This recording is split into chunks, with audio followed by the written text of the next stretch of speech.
नमस्कार, स्वागत है आपका उत्तराखंड खबरनामा न्यूज़ में। काशीपुर के कुंडा थाना क्षेत्र के भरतपुर ग्राम में यूपी पुलिस के द्वारा दबिश के दौरान की गई गोलीबारी में जसपुर के ज्येष्ठ ब्लॉक प्रमुख की पत्नी की मौत के 2 दिन बीत गए, जिसके बाद भी यूपी पुलिस के खिलाफ कोई कार्रवाई नहीं होने से सिख समाज में रोष व्याप्त है।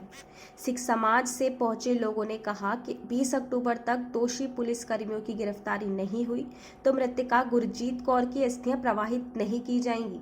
ऑल इंडिया सिख प्रतिनिधि बोर्ड उत्तर प्रदेश के अध्यक्ष ने देर शाम गुरताज भुल्लर के आवास पर पहुंचकर मीडिया से रूबरू होते हुए कहा कि गुरप्रीत कौर की मौत के बाद यूपी और उत्तराखंड की भाजपा सरकारों ने समाज को चिढ़ाने का काम किया है।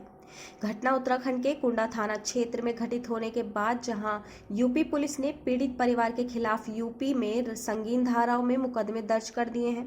उन्होंने कहा, यहां गुरताज भुल्लर के निवास पर पहुंचे सिख संगठनों के नेता ने गुरप्रीत कौर की हत्या और अंकिता भंडारी की हत्या को लेकर दोहरा मापदंड अपनाने का सनसनीखेज आरोप लगाया है।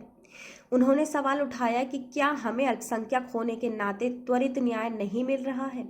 उन्होंने कहा कि अंकिता भंडारी भी हमारी बेटी थी, हम उसके लिए भी न्याय की बात करते हैं। वहीं सरकार ने अंकिता भंडारी और गुरप्रीत कौर के बीच में साफ तौर पर फर्क समझा दिया है। साथ ही उन्होंने कहा कि उसकी अस्थियां कलश लेकर सारे महापुरुषों के संरक्षण में और सिख समाज और सारे सिख जत्थेबंदियों को साथ लेकर के आंदोलन करेंगे।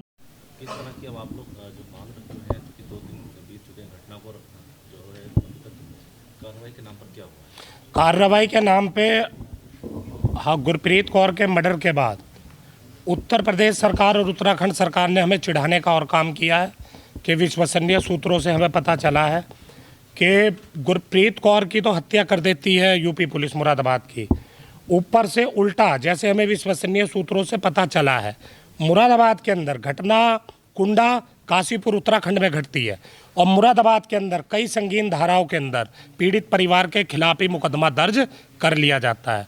हमें उत्तराखंड सरकार और यूपी सरकार हमारी औकात दिखा रही है कि एक बच्ची पहले उत्तराखंड के अंदर ही मृत्यु को प्यारी हुई थी, अंकिता भंडारी, हम उसके साथ है, वो भी हमारी बेटी थी।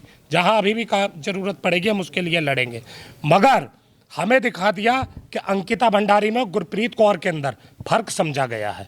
जब अंकिता भंडारी की मृत्यु होती है वहाँ मुख्यमंत्री उत्तराखंड, डीजीपी साहब, होम सेक्रेटरी साहब और पूरा एडमिनिस्ट्रेशन वहाँ पे पहुँच जाता है। और गुरप्रीत कौर को आज गए 2 दिन बीत गए, यहाँ पे आप डीजीपी, प्रमुख सचिव या माननीय मुख्यमंत्री जी की तो बात छोड़ो, यहाँ पे कोई वरिष्ठ ब्यूरोक्रेट या वरिष्ठ कोई मिनिस्टर तक नहीं पहुंचा।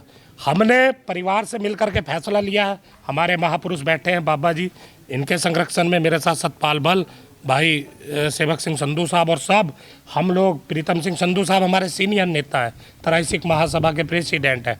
हम लोगों ने निर्णय लिया है कि 20 तारीख को भोग है गुरप्रीत कौर का, मगर हम जब तक दोषी पुलिस कर्मियों की गिरफ्तारी नहीं होती और पीड़ित परिवार के खिलाफ गुरताज के जो मुकदमा यूपी के अंदर मुरादाबाद में लिखा गया है वह वापस नहीं होता, हम गुरप्रीत कौर की अस्थियां विसर्जित नहीं करेंगे। और 20 तारीख तक नहीं होती तो हम उसकी अस्थियों का कलश लेकर के फिर हम काशीपुर में अपने महापुरुषों के संरक्षण में और सिख समाज को साथ लेकर के अपनी हमारी सिख जत्थेबंदियाँ, किसान जत्थेबंदियाँ और हिंदू, मुस्लिम, सिख, ईसाई सभी मानव प्रेमियों को हम साथ लेकर के आंदोलन करने पर मजबूर होंगे।